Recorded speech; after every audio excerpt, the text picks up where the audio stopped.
আসসালামু আলাইকুম ওয়া রাহমাতুল্লাহ। আলহামদুলিল্লাহি রাব্বিল আলামিন ওয়াসসালাতু ওয়াসসালামু আলা সাইয়্যিদিল মুরসালিন ওয়া আলা আলিহি ওয়া সাহবিহি আজমাইন। আমরা আল্লাহ রাব্বুল আলামিনের শুকরিয়া আদায় করছি আলহামদুলিল্লাহ। আবারও শুকরিয়া আদায় করছি আলহামদুলিল্লাহ। আবারও শুকরিয়া আদায় করছি আলহামদুলিল্লাহ। আল্লাহ রাব্বুল আলামিন দীর্ঘ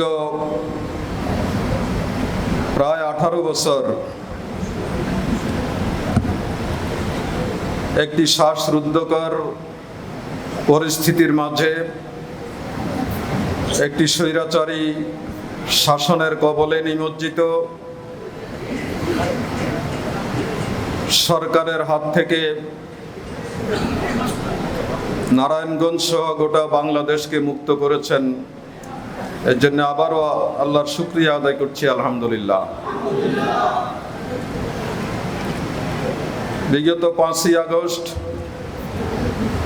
ছাত্র জনতার রক্তক্ষয়ী আন্দোলনের মধ্য দিয়ে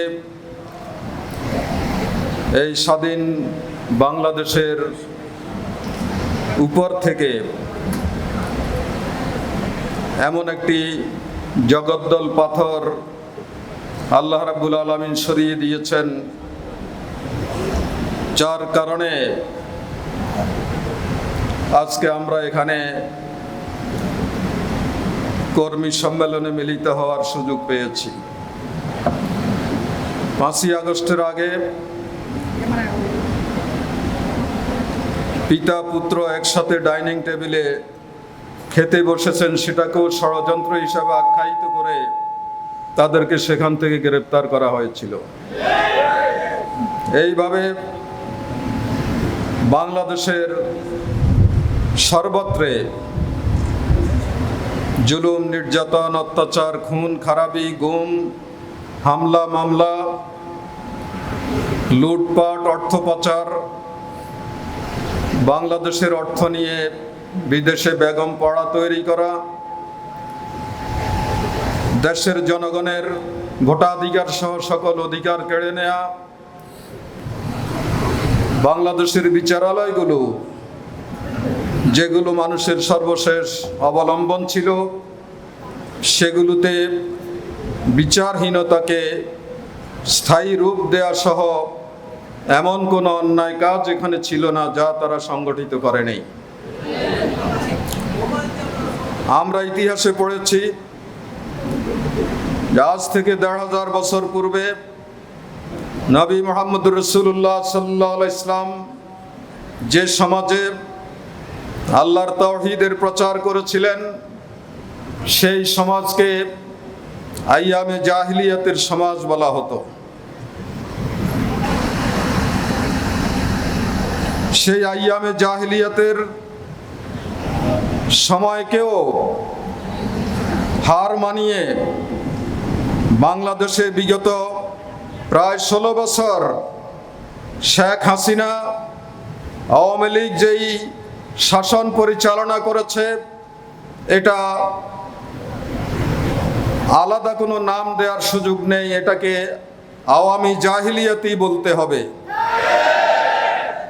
কারণ আইয়ামে জাহিলিয়াত থেকেও এই আওয়ামী জাহিলিয়াতের 15 বছরের শাসনামল ছিল আরো জঘন্য, অমানবিক, নির্মম। এই ধরনের একটি অন্ধকার যুগ থেকে আল্লাহ রাব্বুল আলামিন বাংলাদেশের জনগণকে রক্ষা করেছেন আলহামদুলিল্লাহ।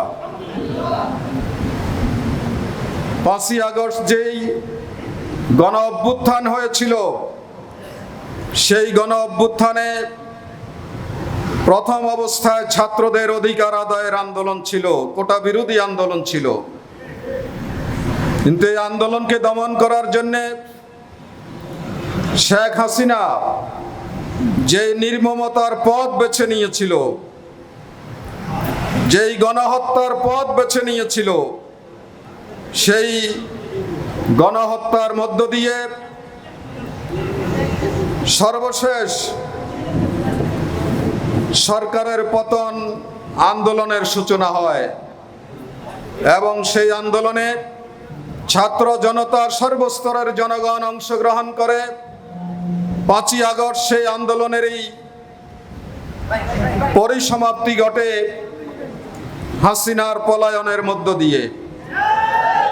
সেদিন এদেশের জনগণ প্রকৃত অর্থে স্বাধীন হতে পেরেছে।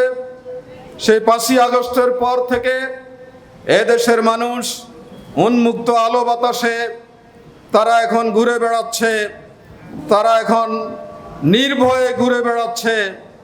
কোনো ধরনের উদ্বেগ উৎকণ্ঠ ছাড়া তারা তাদের জীবন অতিবাহিত করতে পারছে। অশান্তি, উদ্বেগ, অন্যায়, জুলুম, হত্যা, রাহাজানির পরিবর্তে এখন মানুষের মধ্যে শান্তি, স্বস্তি, নিরাপত্তা আমরা দেখতে পাচ্ছি।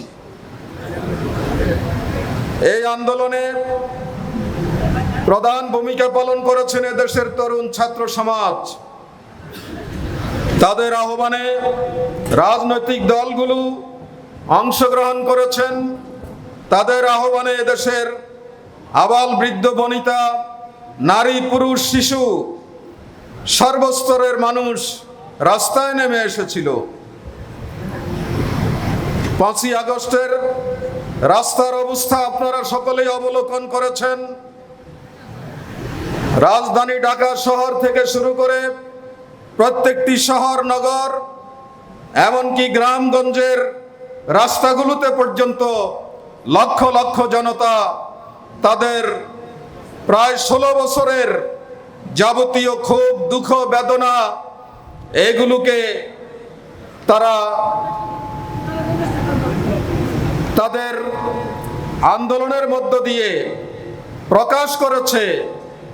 এবং এই ক্ষোভের, এই বেদনার, এই জুলুমের, এই অত্যাচার নির্যাতনের, এই খুন খারাপি, হামলা মামলার কারণে সর্বস্তরের জনগণ দলমত নির্বিশেষে ঐক্যবদ্ধ হয়ে এই হাসিনা সরকারের বিরুদ্ধে রাস্তায় নেমে আসে।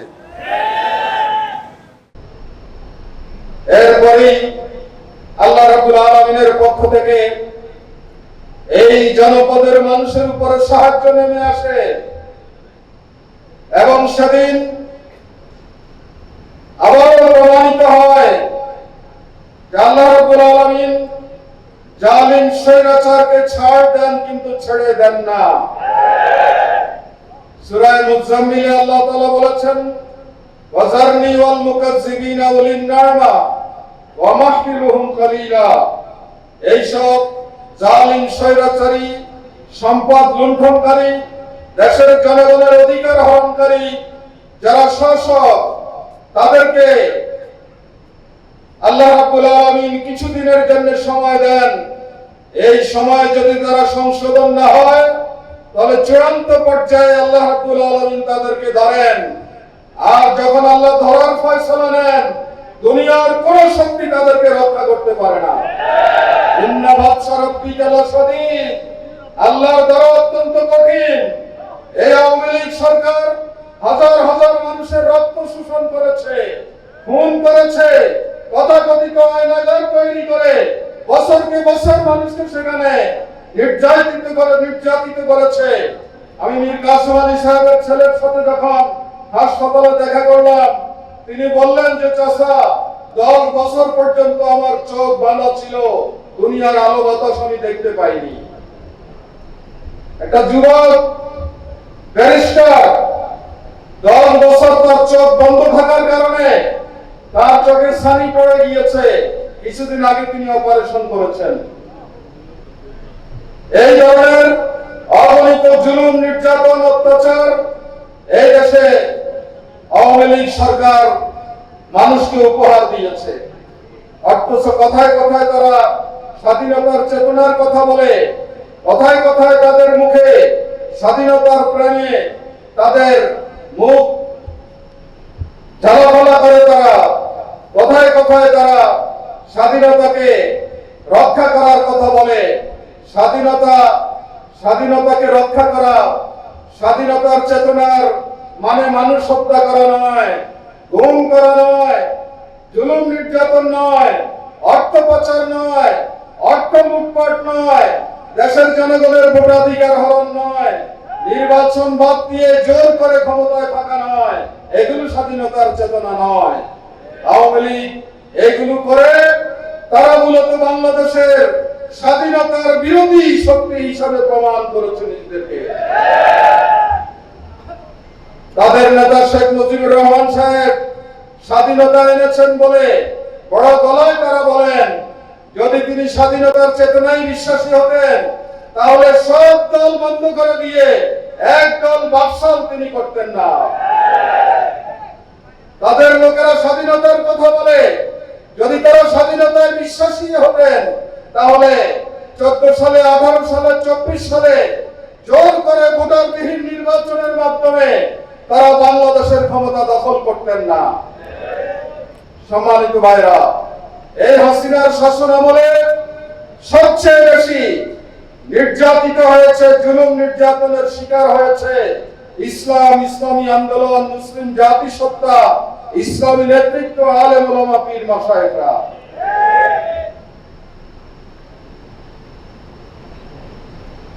আসলে আওয়ামী লীগের দ্বারাই এগুলো করা সম্ভব। তাদের নেতা ভাসানী আওয়ামী মুসলিম লীগ এই দলের নাম লিখেছিল। শেখ মুজিব সাহেব এসে মুসলিম শব্দ বাদ দিয়ে আওয়ামী লীগ রাখলেন। তাহলে ইসলাম এবং মুসলিম এই শব্দের প্রতি তাদের এত দুশ্মনী কেন? তারা ক্ষমতায় এসে ঢাকা বিশ্ববিদ্যালয়ের মনোগ্রাম থেকে, উচ্চ মাধ্যমিক শিক্ষা বোর্ডের মনোগ্রাম থেকে কোরআনের 2টো আয়াত তারা বাদ দিয়ে দিয়েছিল। কোরআনের আয়াত কি ক্ষতি করেছিল তাদেরকে যে কোরআনের আয়াত বাদ দিতে হবে? ঢাকা ইউনিভার্সিটির একটি হলের নাম ছিল সলিমুল্লাহ মুসলিম হল, সেখান থেকে তারা মুসলিম শব্দ বাদ দিয়ে দিয়েছে। কবি নজরুল ইসলাম একটি কলেজ ছিল, এর আগে এটা ইসলামিক ইন্টারমিডিয়েট কলেজ ছিল, সেটাকে বাদ দিয়ে কবি নজরুল ইসলাম কলেজ রাখা হয়েছে। এখানেও ইসলাম শব্দ তাদের সহ্য হয়নি, পরে কবির নাম খণ্ডিত করে কবি নজরুল কলেজ নাম দিয়েছে। এইভাবে যত জায়গায় ইসলাম ছিল, মুসলমানদের স্বার্থ ছিল, ইসলামী শিক্ষা সংস্কৃতি ছিল, তারা সবগুলোকে বাংলাদেশ থেকে মুছে দিয়েছে। ইসলামী শিক্ষা দীক্ষাকে তারা সংকুচিত করেছে। ইসলামিয়াত এক সময় কম্পালসরি সাবজেক্ট ছিল, তারা এটাকে ঐচ্ছিক বানিয়ে দিয়েছে, এটার নম্বর কমিয়ে দিয়েছে। ইন্টারমিডিয়েটে বাংলা সাহিত্যে নামাজ নামক একটি গল্প ছিল, আদর্শ পুরুষ নামে মোহাম্মদ রাসূলুল্লাহ সাল্লাল্লাহু আলাইহি ওয়াসাল্লামের উপর একটি গল্প ছিল। এই গল্পগুলোকে তারা বাদ দিয়ে সেখানে হিন্দু কবি সাহিত্যিকদের গল্প তারা ঢুকিয়েছে। এইভাবে তাদের জন্মটাই হয়েছে আসলে ইসলাম বিদ্বেষের উপর। ইসলামকে নির্মূল করা, ইসলামের বিরুদ্ধে অবস্থান নেওয়া, সেটাই তারা গত 15 বছরে দেশের মানুষের কাছে তুলে ধরেছে। তারা এদেশে জামাত ইসলামের সাথে এমন আচরণ করেছে, জামাতের নেতা কর্মীদের সাথে এমন আচরণ করেছে যে আচরণ পশু পশুর সাথে করতে পারে না। জামাত ইসলামের নেতাদেরকে মিথ্যা মামলা দিয়ে, মিথ্যা সাক্ষী জোগাড় করে, মিথ্যা বিচারপতি নিয়োগ করে, মিথ্যা রায় দিয়ে তারা তাদেরকে ফাঁসি দিয়েছে। এদেশের সর্বস্তরের মানুষের কাছে তাদের এই সমস্ত অপকর্ম অত্যন্ত পরিষ্কার। অসংখ্য আলেম জেলখানায় দুকে দুকে মরেছে। তারা যখন শেষ রাতে উঠে আল্লাহর দরবারে করুণ ফরিয়াদ জানাতো, তখন আল্লাহর আরশ কেঁপে উঠত। আল্লাহ রাব্বুল আলামিন সর্বশেষ এদেশের জনগণের ফরিয়াদ শুনেছেন। তিনি এই জালিম স্বৈরাচারের হাত থেকে দেশের জনগণকে রক্ষা করেছেন। 5ই আগস্ট ছাত্র জনতার আন্দোলনের ঝড়ে আওয়ামী অপশক্তি বাংলাদেশ থেকে পালিয়ে যেতে বাধ্য হয়েছে। এই আন্দোলনে যারা জীবন দিয়েছেন, যারা রক্ত দিয়েছেন, যারা শহীদ হয়েছেন, যারা আহত হয়েছেন, যারা চোখ হারিয়েছেন, তাদেরকে আমরা অত্যন্ত শ্রদ্ধা করে স্মরণ করছি। তারা এই জাতির বীর মুক্তিযোদ্ধা, তারা এই জাতির গৌরব, তারাই এই জাতিকে সঠিক পথে চলার রাস্তা দেখিয়েছেন। তারাই স্বৈরাচার মুক্ত একটি শান্তিপূর্ণ অবস্থা তৈরিতে ভূমিকা পালন করেছেন। আল্লাহ রাব্বুল আলামিন তাদের এই কোরবানিকে কবুল করুন, তাদেরকে আল্লাহ তাআলা শহীদের মর্যাদা দান করুন, তাদের পরিবার পরিজনকে আল্লাহ তাআলা সান্ত্বনা দেওয়ার তৌফিক দান করুন। তাদের সন্তানরা যদি কোরবানি না দিত, এই বাংলাদেশ নামক দেশটি ভারতের কাছে হাসিনা যেভাবে বিক্রয় করে দিয়েছে, আমরা আজীবনের জন্য পরাধীন হয়ে থাকতাম। হাসিনা যখন পালিয়ে যায়, তখন এই বাংলাদেশটা ভারতের কাছে বিক্রি করে দিয়ে গিয়েছিল। এই জনগণ ভারতের হাত থেকে এই বাংলাদেশকে উদ্ধার করেছেন, রক্ষা করেছেন।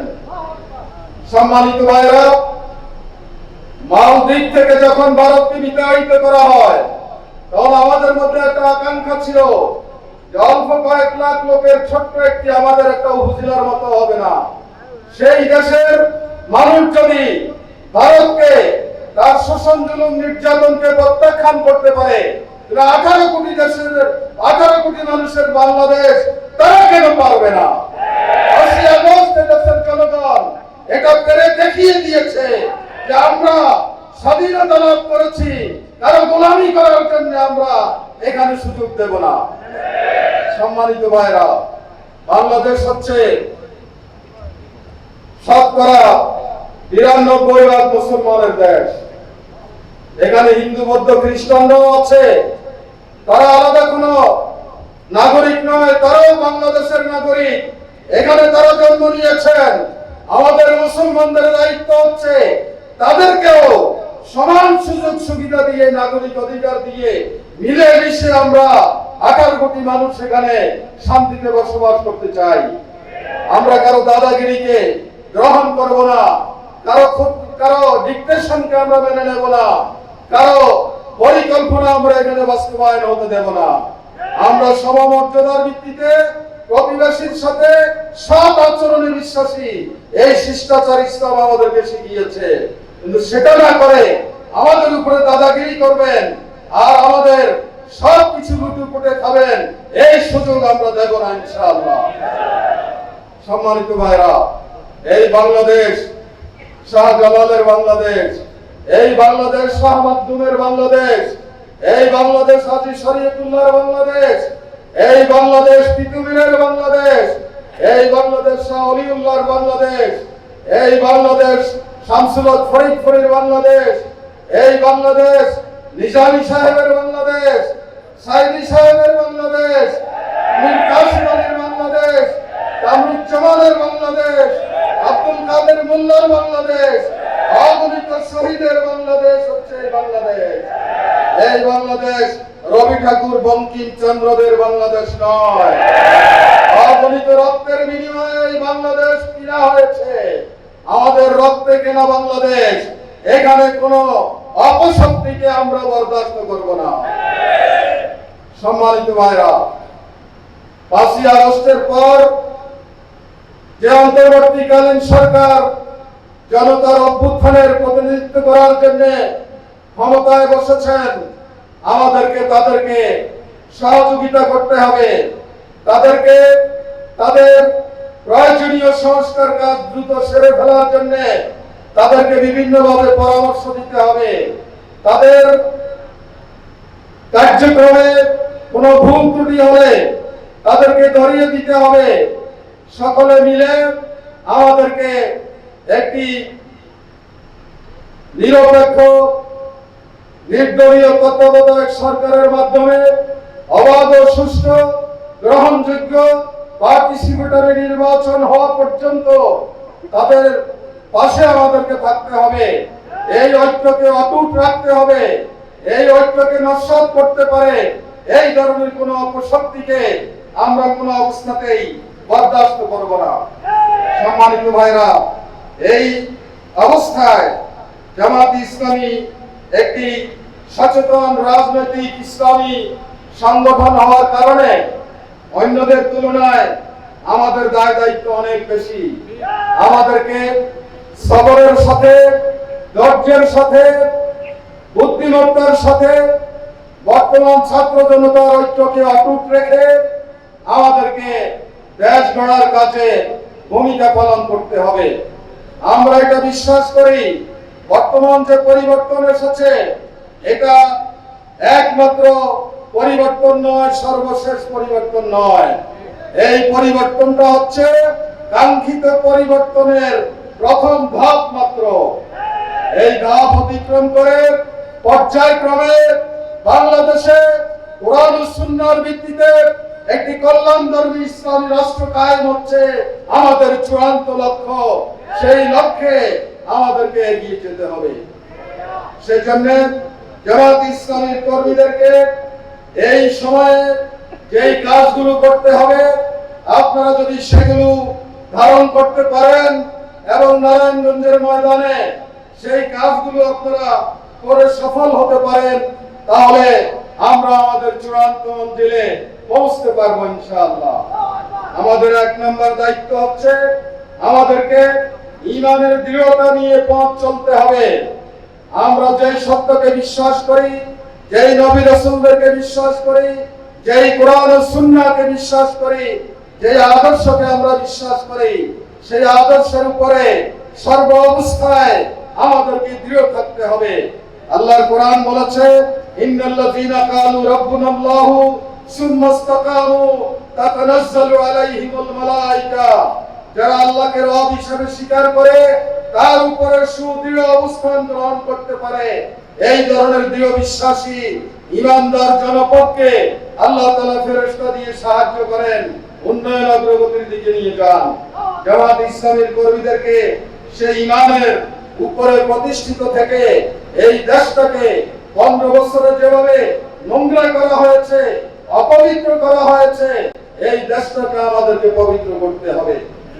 আমাদের দ্বিতীয় কাজ হচ্ছে সর্ব অবস্থায় মহান আল্লাহ রাব্বুল আলামিনের উপরে তাওয়াক্কুল করে আমাদেরকে কাজ করতে হবে। আমাদেরকে আল্লাহর উপরে ভরসা রেখে কাজ করতে হবে।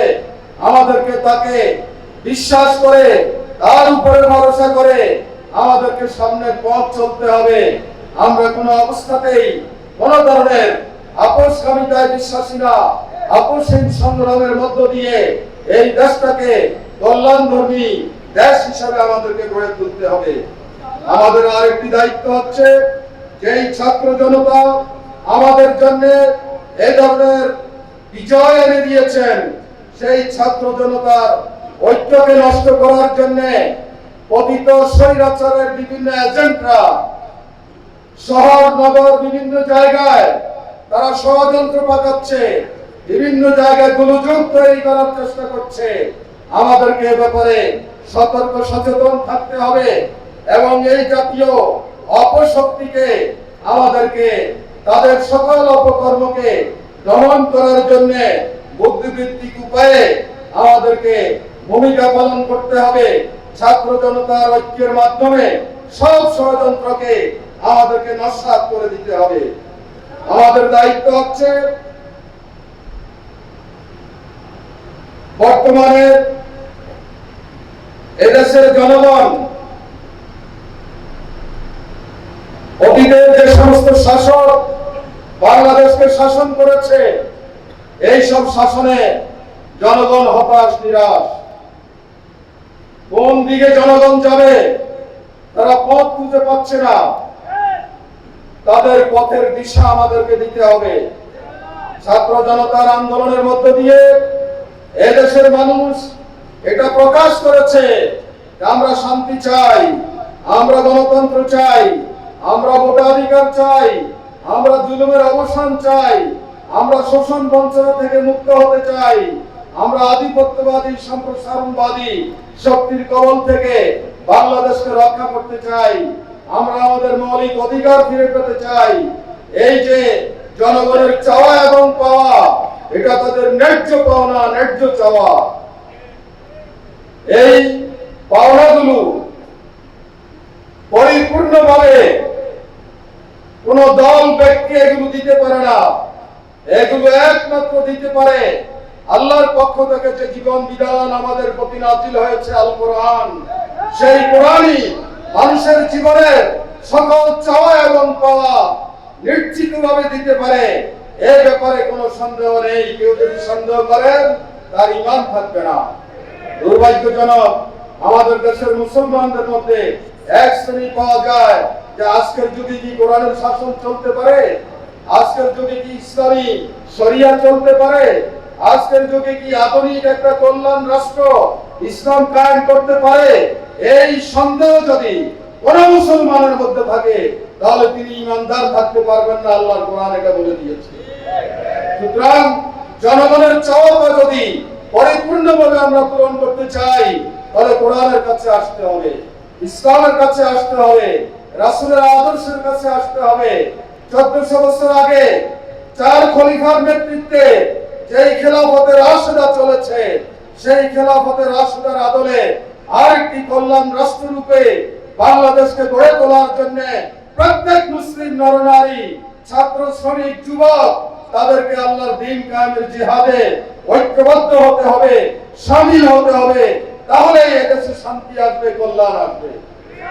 আল্লাহর কোরআন বলেছে, ওয়ালাউ আন্না আহলাল কুরা আমানু ওয়াত্তাকাউ লাফাতাহনা আলাইহিম বারাকাতিন মিনাস সামাই ওয়াল আরদ।